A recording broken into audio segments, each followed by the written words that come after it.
Hey there, it's Sheryl, mental toughness coach, published author, speaker, and mother of a couple of great kids who happen to be high school and now college Division I student athletes. Today we're going to talk about an epic formula for teens to manage emotions during test taking.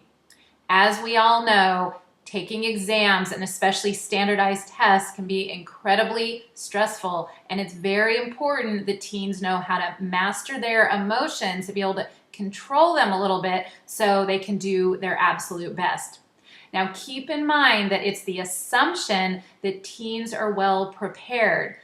If you have a teen who's a crammer, I really recommend that they have a look at the link that's provided in the text of this blog or newsletter, because this is an article on how to best learn information. It's all based on neuroscience, and there's a lot of research that shows cramming doesn't work. And so I really recommend, if you have a crammer, that they have a look at that.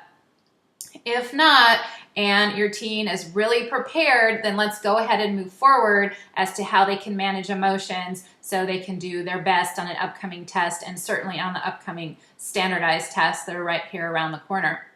Teens need to consider that before they sit down to take a very important exam or standardized test, they're similar to an Olympic athlete, let's say a track and field athlete.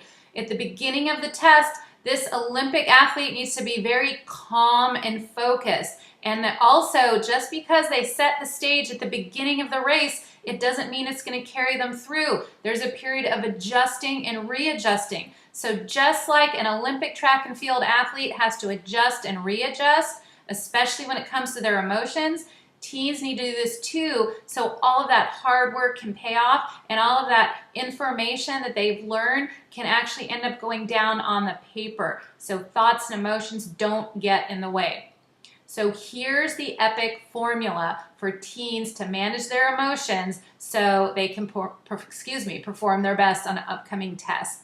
It's emotional control plus trust equals success.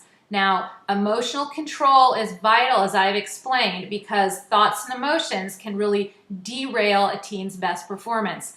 Trust has to do with a teen trusting that they've prepared to the best of their knowledge, and also trusting themselves that they're going to get whatever desired result that they want.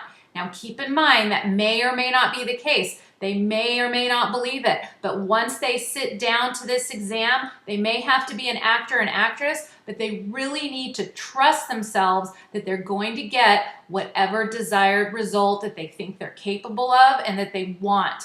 So they may believe it and they may not, but it's very important that they trust themselves that that's going to happen. And success. So emotional control plus trust equals success. Now, by success, I don't mean getting a perfect score in the ACT or getting an A all the time on exams. This is very personal. It might be passing a class that a teen has a lot of trouble in, or getting a solid score on the ACT for a teen that's been working incredibly hard. It could mean getting a B or getting an A or getting a really high score. It's very personal, individual. Success means doing a teen's best, whatever that is. So I hope that makes a lot of sense. Keep in mind that elite athletes feel a lot of these emotions too. They just know how to manage them. And if teens can learn how to manage their emotions during test taking in high pressure situations, then they can do their best too. So let's get started with 3 things that will help teens manage their emotions during test taking. The first one is recognize emotions that won't help them. I call them red emotions. So they're fear, anger, frustration, disappointment, things like that. If a teen starts to get a little bit uncomfortable during a test, especially after they've missed a couple or they're not sure of the answer, they need to ask themselves a question. And the question is how I'm feeling right now going to help me? And if the answer is no, then they need to quickly release those emotions, because they're not going to serve them during that moment. And how they do that is to do a couple box breaths. So what this is, they can inhale through their nose, and keep in mind they're inhaling into their diaphragm. So that's right below their rib cage or above their stomach. So nice deep breath in for 5. They hold it for 5, exhale for 5, and hold for 5. So in other words, in for 5, hold for 5, out for 5, hold for 5. That will activate their parasympathetic nervous system, which will in turn calm them down and get them more into a zone state, which I'm sure they have heard of before. Now, once they're back, calmed down a little bit, they need to strategize. So the first 2 things, again, were recognize and then release. So now they're ready to strategize. And what that means is figure out 2 things that they can do right then in the moment so they can do their absolute best. So that might be in regards to test taking. It could be to sit up straight and read every question thoroughly. For example, they need to have control. And a couple other side notes really quick that sometimes teens don't think of. Teens will likely, during the ACT, have breaks. It's very important that they take these breaks and they use them wisely. Our brains are not meant to think very, very well for more than about 50 minutes. So teens need to get up if they can, move around, take some deep breaths, really to get everything circulating around so they can again sit down and concentrate.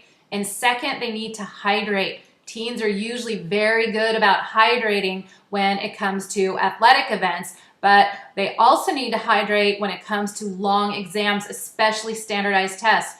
When neurons are firing and neurotransmitters are going back and forth, it is really hard work. And so teens really need to hydrate and make sure that they bring some water in, and I'm sure they should be allowed to do that. So here's one tip for parents. A lot of times parents ask me, well, what do I say to my teen on the way to an important exam, especially a standardized test? First, I would ask them if they want to talk on the way over, if they want to wear headphones, or just ask them what they need to be calm and to focus as best as they can.